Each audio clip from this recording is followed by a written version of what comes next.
দেখছি ওই রান্না করতে করতে ওই রান্নার মধ্যে হাত ঢুকিয়ে অঙ্কিতাদি বসে বসে খাচ্ছে কড়াই থেকে ডিরেক্টলি। আর মাকে বলছে তুমি হাতটা দাও না মাসিমণি, হাতটা দাও না, ঠান্ডা আছে, কোথায় গরম, ঠান্ডা তো। অঙ্কিতা আস্তে আস্তে আস্তে করে উঠে অঙ্কিতা স্ট্রিপ করছে দাঁড়িয়ে। দেখছি কি হলো, দেখছি অঙ্কিতা মায়ের পাটা চাটছে কুকুরের মতন। Too much creepy. হ্যাঁ, এরপরে 2-3 দিন আমি আস্তে আস্তে দেখছি, যদিও বা আমি ছোট, আমি এগুলো খুব একটা বুঝি না, তাও দেখছি আস্তে আস্তে ও না মায়ের খুব ফেভারিট হয়ে যাচ্ছে, বা মা ওকে এক্সট্রা অ্যাটেনশন দিচ্ছে, কেন মা ভাবছে অ্যাটেনশনের জন্য ওইগুলো করছে। তো ভালো কথা, আমি দেখছি যে মানে ইউজুয়ালি মা রান্না করলে রান্নার যে স্ল্যাবটা আছে আমি পাশে উঠে বসে যেতাম, ছোট ছিলাম, উঠে বসে যেতাম, মা কিছু রান্না বান্না করছে খেতাম, আমরা সবাই হয়তো এটা করেছি। তো ওখানে না অঙ্কিতা দি বসে আছে। একদিন আমি স্কুল থেকে এসে দেখছি অঙ্কিতা দি মাঝে মাঝে স্কুলে যায় না, মা ওকে খুব একটা জোর করে না। এটা নেক্সট 1-2 উইক্সের কথা প্রায়, তাও ওই দুর্গাপুজোর পরে, ঠিক আছে, দুর্গাপুজোর পরে 2 উইক্স পরে ঘটনা। ও না মানে স্কুলে যায় না, মানে 1-2 দিন যায়নি, এরকম যে টানা যায় না 1 মাস সেরকম না, যায়নি, মা কিছু বলে না, ওর মুডের উপরে মা ওকে সাপোর্ট করতে থাকে।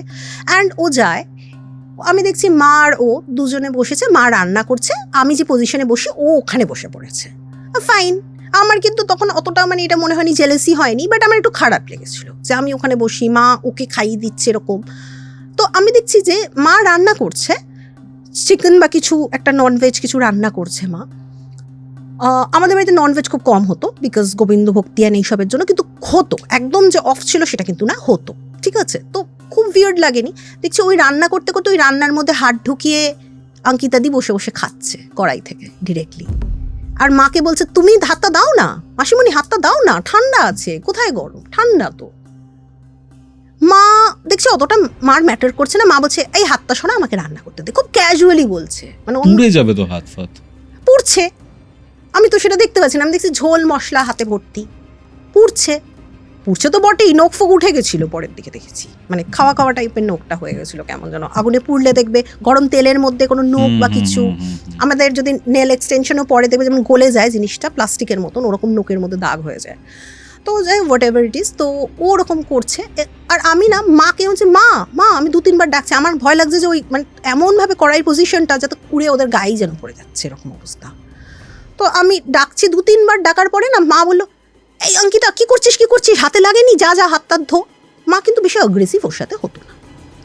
এবার মা আমাকে যেটুকু বলেছে যে আমি জানি না কেন অ্যাগ্রেসিভ হতাম না, কিন্তু আমি ইচ্ছা করেও কিছুটা অ্যাগ্রেসিভ হতাম না, কেন মেয়েটা কিন্তু অ্যাটেনশন চাইতো, তো তার জন্য। এবার মা আবার ওকে নিয়ে যথারীতি আমাদের যেরকম লাইফ ছিল ঘুমোচ্ছে, আর এটা কিন্তু 4-5 মাস এইভাবে হয়ে যাচ্ছে, ঠিক আছে। ও আমাদের বাড়িতেই থাকতে শুরু করেছে একদম এইভাবে। তো আমার পাশে ঘুমোচ্ছে, আমার মায়ের ডান দিকেও বা দিকে আমি, মা ঘুমাচ্ছে ডিম লাইট, মা একদম বেডরুমের দরজা ফরজা আটকে দিয়ে ঘুমাচ্ছে, কে আসবে কি করবে দেখার দরকার নেই। দেখছে একটা কে ফিস করে কি যেন বলছে, আবার মার ঘুমটা আবার ভেঙে গেছে মাঝরাতে, ফিস করে বলছে নিশ্চয়ই কেউ একটা এসছে, এই অঙ্কিতার একটা অন্য লাভার আছে, আমাকে এটা খুঁজতে হবে, এরকম একটা ব্যাপার, এটা কে। তখন দেখছে অঙ্কিতা আস্তে আস্তে আস্তে করে উঠে অঙ্কিতা স্ট্রিপ করছে দাঁড়িয়ে, ঠিক আছে, অ্যান্ড আস্তে আস্তে করে দরজার দিকে বেরোচ্ছে কিছু একটা কারণের জন্য। তো মা না একদম উঠেই ডেকে ওকে একটা ঝাঁকুনি মারে বা চড় মারে, কিছু একটা করে, ও একটু ব্রেকডাউন করে, সেই রাতে আর সেরকম কিছু হয় না, ওকে নিয়ে ঘুমিয়ে যায়। তুমি একটা কথা বলো, স্ট্রিপ করছিল মানে? ও জামা কাপড় টেনে টেনে নিজেরটা নিজে ছিঁড়ে হ্যাঁ সেটা তো বুঝতে পারছি, আমি সেটা বলছি না, মানে উঠে দাঁড়িয়ে হঠাৎ করে ধর আমার পাশে ঘুমোচ্ছে, আউট অফ নোওয়্যার একটা ফিস আওয়াজ মা শুনলো, দেখছে অঙ্কিতা উঠে গেল, মার চোখটা খুলবে করছে, মানে ঘুমের পরেও যেরকম ঘুমোচ্ছিল ওই মাও। তো মা এরকম করে ওকে আবার একটু বকাবকি করে, বলছে দেখ এবার কিন্তু তোর কাকুকে জানাতে আমি বাধ্য হবো, এইসব বলে টোলে 2-3 দিনের মধ্যে ও আবার এসে ঘুমোচ্ছে মায়ের পাশে। হ্যাঁ মাসিমণি আমি কিছু করবো না। তো একদিন মা বলছে যে, মা খুব কান খাড়া করে প্রায় 12:30-1টা অবধি জেগে শুনছে কোনো আওয়াজ টাওয়াজ আসছে কিনা, একটা সময় ঘুমিয়ে পড়ে, প্রায় ভোর বা 2-2:30 যাই হোক, মাও তো জানে না। মা যেটা পরে বলেছে আমাকে, মা দেখছে হঠাৎ করে পায়ের দিকে একটা ভেজা কিছু, বেশ ভেজা কিছু পায়ের আঙ্গুলে লাগছে মায়ের। আর তখন ধরে নাও মোটামুটি ওই দিল্লিতে কিন্তু হালকা ঠান্ডা আসে, তো একটু চাদর নেওয়া, ঠিক আছে, ওই মোটামুটি অক্টোবর এন্ড এরকম টাইমে, দুর্গাপুজো হয়ে গেছে বললাম। তো গায়ে চাদর নেওয়া, এবার পাটা মায়ের বেরিয়ে আছে হয়তো, পায়ের একটু পাতাটা তুমি দেখছো একটু ভেজা ভেজা কি যেন আছে। তো মা না একটু একটু আধা ঘুম আধা কনসিয়াসনেস ওরকম একটা করেছে। কিছুক্ষণ পরে দেখছে মা হয়তো একটা নাইটি পরে শুয়েছিল, আস্তে আস্তে মায়ের পা থেকে একটা ভেজা ভেজা কি যেন ওপরের দিকে উঠছে। তো মা না হুড়মুড় করে চোখটা এমন তাকিয়ে দেখছে কি হলো, দেখছে অঙ্কিতা মায়ের পাটা চাটছে কুকুরের মতন। Too much creepy. হ্যাঁ, অঙ্কিতার পুরো মাথায় এমন করে চুলটা ঝুলছে, ওর টপটা পুরো টপলেস, জাস্ট একটা নিচে শর্টস পরা আছে, like a boy or a man, ঠিক আছে। তবে যারা মেন হয় তারা ইউজুয়ালি রাতে হয়তো অনেকেই টপলেস বা শার্টলেস ঘুমোতে পছন্দ করে, তো ওরকম। অ্যান্ড মায়ের পাটা পুরো চাটছে। মা না একটা ধাক্কা দিয়ে অঙ্কিতাকে ফেলে দিয়েছে সেদিনকে। অঙ্কিতা তুই এটা কী করছিস? এই মেয়েটার না খুব সিরিয়াস কিছু সমস্যা আছে, এই মেয়েটা তুমি ভীষণ বাজে করেছো, এরকম করছে। আমি উঠে গেছি, লাইট ফাইট জ্বালানো হয়েছে, অঙ্কিতা দিদি দেখছি চুপচাপ গায়ে একটা টাওয়েল নিয়ে বসে আছে। তখন বলছে মাসিমণি আমার খুব ভুল হয়ে গেছে, তোকে তোকে কিন্তু এবার সত্যি আমিও রাখবো না, জানিস তো, তোকে কিন্তু আমিও রাখবো না তুই যদি এরকম করিস। আমি বলছি এখানে থাক, পড়াশোনা কর, তোর বয়ফ্রেন্ড আছে, তোর কী প্রবলেম? বলছে না ও আমার বয়ফ্রেন্ড না, আমার না করণকে ভালো লাগে না। বলছে সেটা আলাদা ব্যাপার, ঠিক আছে। তখন মা আবার ভাবছে যে কি জানি, ও তো অল্প বয়সের একটা মেয়ে, ও হয়তো নিজেকে এখন এক্সপ্লোর করছে, বুঝতে পারছে না ও straight or she is into something else. তো ওরা মা তবু ওকে বলছে দেখো আমি তো তোমার মাসি, আমি তো তোমার মায়ের মতন, তুমি যেটা করেছো এটা ভালো না। এই টোনেই মা ওর সাথে কথা বলতো, আর এই টোনেই বলেছে সেদিনকেও, একটু রাগারাগি করার পরে গেছে। 2-4 দিন এরমভাবে চলছে। মা করণকে একদিন গিয়ে বলছে তোদের সাথে কথাবার্তা হয়, কেমন আছিস? কারণ বলছে হ্যাঁ ঠিক আছে, মানে যেখানে বাড়ির লোকেরা চায় না, বাড়ির লোক বলো বা যারা এরকম আঙ্কেল আন্টিজরা থাকে তারা হয়তো চায় না, সেখানে মা চাইছে যে ও করণের সাথে থাকুক, ইনভলভ হোক। তো করণকে বলছে তোরা যা, তোরা প্ল্যান কর, তুই মাঝে মাঝে গল্প করিস, তোরা টিউশনে থেকে এক টিউশনে যাস, তুই কি ওর টিউশনে যাস, এরকম আর কি একটু ইন্টারাকশন বাড়ানোর চেষ্টা করছে। এবং ওর কাকু কাকিমাকেও বলেছে যে আমরা কিন্তু ওকে সাইকোলজিস্ট একটা দেখাবো, কেন কোথাও গিয়ে মনে হচ্ছে মেয়েটার উপর অনেক প্রেশার চলছে। এদিকে কিন্তু রেজাল্ট যে খুব খারাপ হচ্ছে সেরকম নয়, ঠিকঠাক আছে, হয়তো একদম প্রথমের দিকের মতো ভালো পড়াশোনায় নেই, যেটা সবারই হয়, 11-এ গিয়ে একটু ঢিলা হয়ে যায়, সেটাও ওরও হচ্ছে। হ্যাঁ, তো যাই হোক, তো তখন মা ওকে অনেক বুঝিয়েছে, সব কিছু ঠিক আছে। এবার না ও একটু অ্যাগ্রেসিভ হতে শুরু করেছে মায়ের সাথে। মা কিছু কিছু কথা বলে একটু রিয়্যাক্ট করতো, তো মা বুঝেছে ওকে সাইকোলজিস্টের কাছে দেখানো উচিত। তো একজন চেনাশোনা লোক ছিল, কেন একটা কথা বলে রাখি, মানে আমার যে মামা বাড়ি আছে মোস্টলি দিল্লিতে আমার মামারা থাকেন, তো তাদের থেকে কোনো কন্ট্যাক্ট পেয়ে হোক কিছু হোক, যদিও বা আমাদের কোয়ার্টার্স থেকে অনেকটা মানে ডিস্টেন্সে থাকতেন, তবুও মা এই মেয়েটিকে নিয়ে যায় এবং একটা ফিমেল সাইকোলজিস্টের কাছে। তো উনি বলেন যে এই নিশ্চয়ই কিছু ছোটোবেলা থেকে ওর মা এবং ওর বাবার কিছু অ্যাফেয়ার্স ছিল, ও সেগুলো দেখেছে, ও এরকম টাইপের কিছু কিছু করার চেষ্টা করছে, ভেরি নর্মাল, ও ঠিক হয়ে যায় অমুক।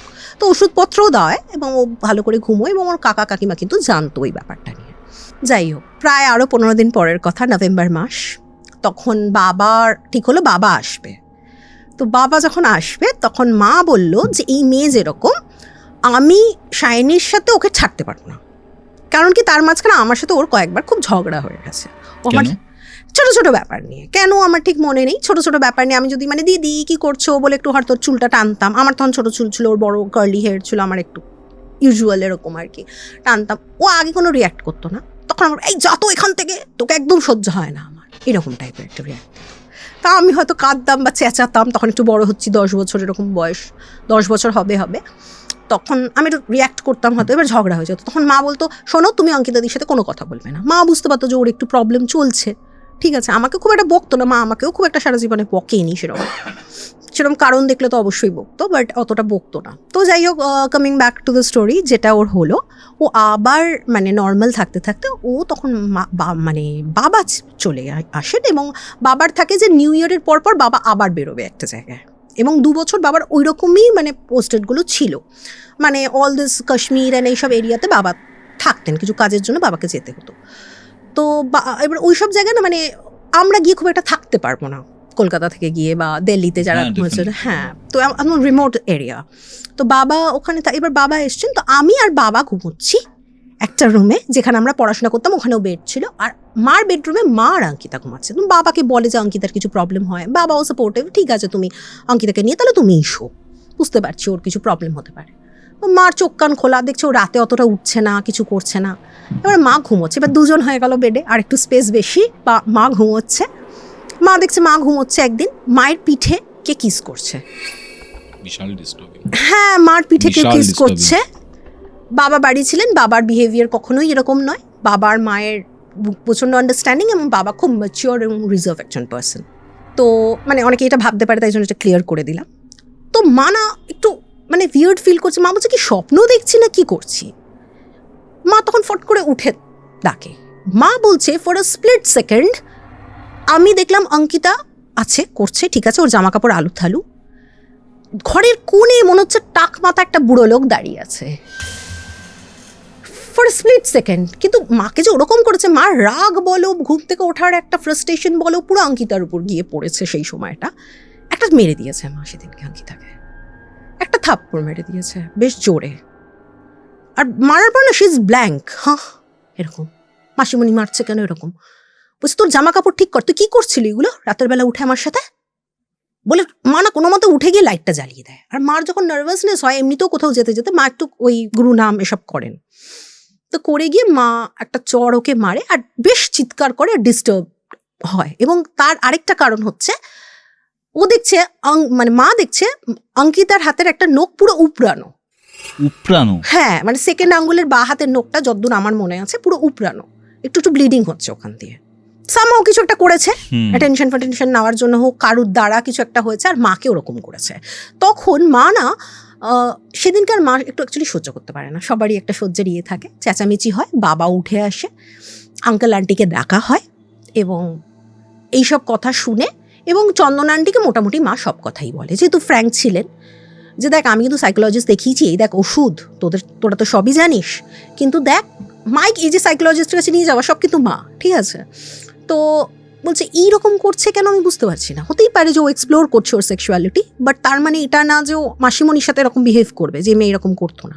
সেগুলি কথায় কথায় স্ট্রিপ করে ফেলে সবার সামনে হট করে, ঠিক আছে। আর একটা ছোট ইনসিডেন্ট ছিল যেটা আমি ভুলে গেছি, যে আমার মামা, সব থেকে ছোটো মামা, মায়ের থেকেও ছোটো ছিল, যে একটু দূরে ছিল। একদিন মামা ঘরের মধ্যে, মা আর মামা গল্প করছে, ও জাস্ট এলো পাশের ঘর থেকে পড়তে পড়তে, স্ট্রিপ করলো, দাঁড়িয়ে হাসছে, স্মাইল দিতে দিতে চলে গেল। হ্যাঁ, এটা একটা হয়েছিল। ও ভাই। তারপরেই আবার সেকেন্ড সেশনে নিয়ে যায়, ওষুধপত্র শুরু করে সাইকোলজিস্টের থেকে, মানে সাইক্রাইট্রিস্টের কাছে নিয়ে যায় লিটারালি। সেটা সব ওর আঙ্কেল আন্টি জানতো। এবার ওর চন্দনা আন্টি তো মাথা গরম হয়ে গেছে এইসব কথা শুনে, এমনিতেই ওর উপর রেগে থাকতো, এমনিতেই মনে হচ্ছে ভাসুরের মেয়ে আমার উপর চাপিয়ে দিয়েছে, এটা একটা উইয়ার্ড সেন্সেশন থাকে। টেনে টেনে অঙ্কিতা দিকে সবার সামনে দাঁড়া করিয়ে ধরে ধরে চড় মেরেছে, একদম চুলের মুঠি ধরে। আর বেশ কোয়ার্টার্সের আর দু একজন লোক চলে এসেছিল, আমি ছিলাম, আমার মনে আছে আমার পাশের বাড়িতে একটা ছেলে ছিল পল বলে, বাচ্চা, ও বোধহয় ক্লাস 1-এ পড়তো সেই সময়। তো ওকে আর আমাকে অন্য একটা জায়গায় বসতে বলেছিল ওরা, মানে আমাদের বাড়িরই যে গ্রাউন্ডটা, ওখানে একটা সিন ক্রিয়েট হয়, প্রায় ভোর রাত, তখন সবাই বেশ চেঁচামেচি করে। তো ওরা ঠিক করে অঙ্কিতাকে রাখা যাবে না ইদার। তখন ওর কাকা কাকিমার একটা খারাপও লাগে, বলছে তোমরাও, বলছি তোমরা সবসময় এখানে মানে ছেড়ে দিয়েছো সুভদ্রাদির কাছে, মানে আমার মায়ের নাম সুভদ্রা, তো ওনার কাছে ছেড়ে দিয়েছো, তুমি নিজে তোমরা দায়িত্ব নাও, এরকম একটা মেয়ে পাগল, কে বলছে এটা? এইগুলো আশেপাশের লোকেরা বলেছে কিছু কিছু। এবার তারা পুরো ঘটনা কিন্তু জানে না, তারা শুধু জানে যে ও মাঝে মাঝে জামা কাপড় ছেড়ে দেয়, টয়লেট সবার সামনে করে ফেলে, এরকম কিছু কিছু শুনেছিল আশেপাশের লোকেরা, এরকম বলেছে যে ও এরকম না রাস্তায় টয়লেট করে। এত বড় একটা মেয়ে, 17 years old, এটা পাগল মেয়েকে বাড়িতে আটকে রাখো। তো ওর কাকিমা ওকে কারুর কথাই আর শোনেনি। পরে রাগ কমে যাওয়াতে মা কিন্তু চেষ্টা করেছিল একবার, লাস্ট চেষ্টা, যে যদি কিছু ঠিক করা যায় এরকম। তোমার মায়ের বিশাল ধৈর্য।